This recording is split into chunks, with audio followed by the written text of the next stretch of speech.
దివ్యాత్మ స్వరూపులారా, embodiments of divine Atma. ఈనాటి ప్రపంచమునందు మనసునందు ఒకటి, మాటి యందు మరొకటి ఉండుట చేతనే ఈ ప్రపంచములో ఎందు చూచినా అశాంతి, భయము, ఈ విధమైనటువంటి యొక్క అనుభూతులతో మానవుడు జీవిస్తున్నాడు.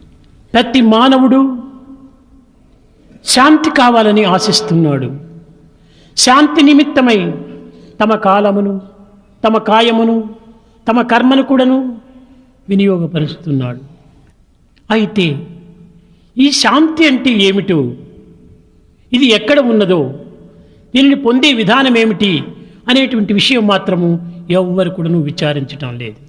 శాంతి అనేటువంటిది ప్రాకృతమైనటువంటి శాంతియా లేక అంతర్శాంతియా అనేటువంటి క్వశ్చన్ మొట్టమొదట వేసుకోవాలి. ఈ ప్రాకృతమైనటువంటి శాంతి అయితే అప్పటికప్పటికి వస్తుంది, తిరిగి అప్పటికప్పటికే పోతుంది.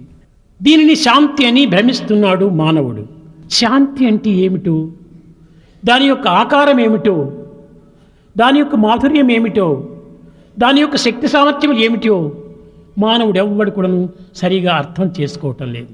రాగద్వేషరహితమైనటువంటి స్థితియే నిజమైన శాంతి. ఈ రాగద్వేషముతో కూడినటువంటి శాంతి కేవలము తాత్కాలికమైనటువంటి శాంతి.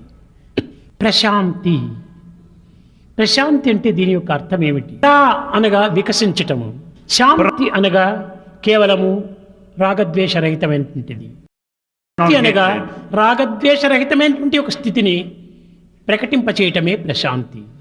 కానీ ఇలాంటి శాంతి లోకములో ఎవరైనా అనుభవిస్తున్నారా అనేటువంటి విషయాన్ని విచారిస్తే సాధ్యమైనంత వరకు కూడాను సామాన్య మానవుల యందు ఇట్టి రాగరహితమైనటువంటి, ద్వేషరహితమైనటువంటి ఒక స్థితిని అనుభవించటం చాలా దుర్లభం. ఈ శాంతి అనేటువంటిది బయట నుండి ప్రవేశించేటువంటిది కాదు. ఇది అంతర్భూతమైనటువంటి ఒక శక్తి.